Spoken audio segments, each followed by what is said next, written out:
అందరికీ నమస్కారం। ఈ రోజు మన ఛానల్లో 2025 సంవత్సరంలో శ్రీకృష్ణ జన్మాష్టమి ఎప్పుడు వచ్చింది, అది ఆగస్టు 15 లేదా 16 ఎప్పుడు అని, అలాగే అష్టమి తిథి రోహిణి నక్షత్రాలు ఎప్పటి నుంచి ఎప్పటి వరకు ఉన్నాయో, నిష్టకాల పూజా సమయాలు ఏమిటో, ఈరోజు సమర్పించాల్సిన నైవేద్యాలు ఏమిటో, నియమాలు ఏమిటో ఈరోజు మనం ఈ వీడియో ద్వారా పూర్తి వివరాలు తెలుసుకుందాం। ఎక్కడ స్కిప్ చేయకుండా పూర్తి వీడియో చూస్తారని ఆశిస్తున్నాను। అంతకంటే ముందుగా ఇంతవరకు నా ఛానల్ సబ్స్క్రైబ్ చేసుకున్న వాళ్ళు ఉంటే సబ్స్క్రైబ్ బటన్ ప్రెస్ చేసి పక్కనే ఉన్న బెల్ ఐకాన్ ప్రెస్ చేసి అలానే ఆప్షన్ ప్రెస్ చేశారంటే నేను పెట్టే ప్రతి వీడియో మీ నోటిఫికేషన్ ద్వారా మొదటగా చూసేయవచ్చు। ముందుగా వీడియోలోకి వెళ్ళిపోదాం। మన హిందూ సంప్రదాయంలో కృష్ణుని ప్రత్యేకతే వేరు। తల్లులకు బాలకృష్ణునిగా, చిన్నవారికి చిలిపి కృష్ణునిగా, స్త్రీలకు గోపికా వల్లభునిగా, పెద్దలకు గీతాకారునిగా, ఇలా ప్రతి ఒక్కరి మదిలో ఏదో ఒక రూపాన కొలువై ఉంటాడు। అందుకే కృష్ణుని జన్మదినం అంటే మన ఇంట్లో మనిషి పుట్టినరోజు అన్నంత ఘనంగా నిర్వహించుకుంటాం। హిందూ పంచాంగం ప్రకారం శ్రావణ బహుళ అష్టమి రోజున రోహిణి నక్షత్రంలో శ్రీకృష్ణుడు జన్మించాడు। శ్రీకృష్ణుడు దేవకి వసుదేవులకు 8వ గర్భంగా శ్రావణ మాసం కృష్ణపక్షం అష్టమి తిథి రోజు కంసుడి చెరసాలలో జన్మించాడు। చాంద్రమాన పంచాంగం ప్రకారం శ్రావణ బహుళ అష్టమి తిథి ఇదే రోజు రోహిణి నక్షత్రం కొద్దిసేపు చంద్రాయుక్తమై ఉంటుంది। సృష్టికర్త అయిన మహావిష్ణువు బ్రహ్మాండాన్ని ఉద్ధరించడానికి శ్రీకృష్ణుడిగా అవతరించిన రోజును కృష్ణ జన్మాష్టమిగా, కృష్ణాష్టమిగా, గోకులాష్టమిగా, అలాగే అష్టమి రోహిణిగా, ఉట్ల పండుగగా కూడా పిలుస్తారు।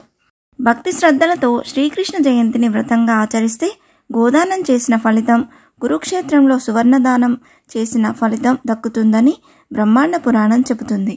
కృష్ణాష్టమి నాడు భక్తులు పగలంతా ఉపవాసం ఉండి సాయంత్రం శ్రీకృష్ణుడిని పూజిస్తారు।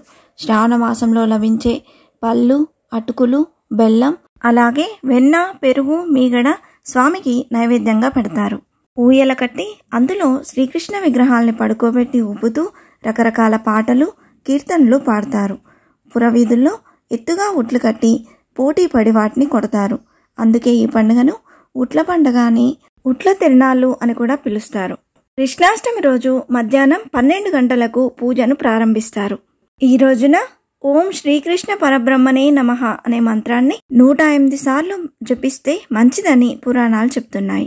సంతానం లేనివారు, వివాహం కావలసిన వారు ఈ పుణ్యదినాన బాలకృష్ణుని సంతాన గోపాల మంత్రంతో పూజిస్తే అనుకున్న కోరికలు నెరవేరుతాయని నమ్మకం। ఈ 2025 సంవత్సరం శ్రావణ మాసంలో శ్రీకృష్ణ జన్మాష్టమి ఎప్పుడు వచ్చిందో ఇప్పుడు తెలుసుకుందాం।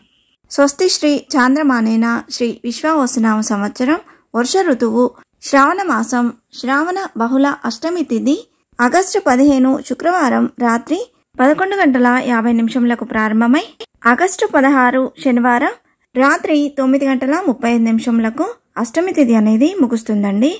సూర్యోదయానికి ఏ తిథి అయితే ఉంటుందో ఆ రోజు ఆ తిథిగా పరిగణిస్తాం కాబట్టి అష్టమి తిథి తెల్లవారుజామున ఆగస్టు 16వ తేదీ ఉన్నది కాబట్టి ఈ 2025 సంవత్సరం శ్రావణ మాసంలో శ్రీకృష్ణ జన్మాష్టమిని ఆగస్టు 16 శనివారం రోజు జరుపుకోనున్నాము।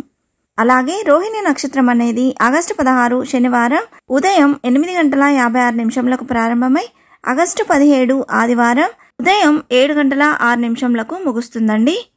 అలాగే శ్రీకృష్ణుడు శ్రావణ బహుళ అష్టమి తిథి రోహిణి నక్షత్రం అర్ధరాత్రి పూటకు జన్మించాడు కాబట్టి నిష్టకాల పూజా సమయం అనేది ఆగస్టు 16 శనివారం తెల్లవారుజామున అనగా ఆగస్టు 15 శుక్రవారం అర్ధరాత్రి 12:09 ప్రారంభమై 12:53 వరకు ఉందండి।